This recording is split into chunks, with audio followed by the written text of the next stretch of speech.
तपाईँ 5 जना मधेसी नेता मलाई मेरो अगाडि उभ्याइदिनुहोस् राजपाको दुसन बालनको या रविशंकर रेग्मीको 5 जना उभ्याइदियो भने म आज राजनीति छोडिदिन्छु गफ गर्नलाई भन्छ कि जस्तै छ नि भाइरल हुन्छ कि म सुबुगासी बसेर डुजामा छाती थाप्छु भयो छाती थाप्न भने तर उहाँको जुन टिम छ 5-7 जना सिधै उठाइजान कानुनको कुनै गर्दैन कासमा जो बनाएको छु ऊ बनेको चुप बनेको चुप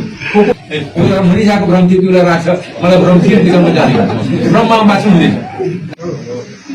तपाईँ यो सरकार आए पनि मैले बारम्बार भन्छु तपाईँ जुन अपोजिसनको कुरा गर्नुभयो सबभन्दा पहिला अपोजिसनको फायर मैले खोल्या हो पार्लियामेन्टमा पनि खोल्या हो या एक्सप्रेसमा पनि खोल्या हो